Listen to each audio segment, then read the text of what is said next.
They rush up to the platform, a little belatedly in my opinion, and grab the perpetrator and bring him down before the judge. Brought before the judge asks, do you have anything to say in your defense, in extenuation? And the person says, but judge, I didn't intend to kill Finkelstein. I was just testing the sharpness of my blade. Well, obviously that's a ludicrous defense. Why? Because the inevitable and foreseeable consequence of thrusting a dagger in my heart is, alas, I am going to die. And therefore, it counts as an intention.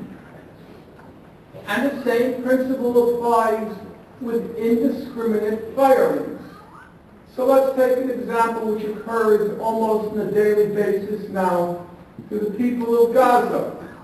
Israel indiscriminately fires artillery shells into Gaza. Each time it indiscriminately fires artillery shells into Gaza and kills civilians, it is doing, under international law, exactly what a Hamas suicide bomber is doing. It is counted as, it is reckoned as, it is understood as a deliberate killing. Those who have common sense and a moral sense understand these principles. So, for example, take the case of the genuinely decent and smart Israeli correspondent Gideon Levy, writing Israel's most influential newspaper, Haaretz. He writes in November 2006, he describes or he comments on Israel's indiscriminate artillery fire on a civilian neighborhood in Beit Hanun. And he writes as follows: it's worth listening to because you get to see how a reasonable person intuitively translates an abstract legal principle into a commonsensical principle. He says, someone who throws burning matches into a forest can claim he didn't mean to set it on fire. And anyone who bombards residential neighborhoods with artillery can claim he didn't mean to kill innocent inhabitants. Therefore, says Mr. Levy, it takes considerable gall and cynicism to dare to claim that the Israeli Defense Forces did not intend to kill inhabitants of Beit Hanun. Notice his choice of words. If you indiscriminately fire artillery shells into a civilian neighborhood, you cannot claim you didn't intend to kill civilians. Each artillery barrage at a neighborhood in Gaza is no different under international law than a Hamas suicide bombing in Tel Aviv. It's not just the opinion of Mr. Levy or myself. You take the case of Israel's leading authority in international law, Yoram Dinsky, a very smart fellow, president of Tel Aviv University, has written excellent books in international law. Unfortunately, when it comes to questions bearing on Israel, he becomes, to his own shame, I think, a hack, but no doubt a very impressive legal mind. And one of his standard books, he writes, and I'm quoting him, there is no genuine difference between a premeditated attack against civilians, which is what Hamas is accused of, premeditated attacks on civilians, and the reckless use of force, which is what Israel is accused of. They are, I'm quoting him, they are equally forbidden. Well, where does that leave us? I'll give the last word on the question of those children, not to myself, but to the Israeli columnist B. Michael, just 2 days ago.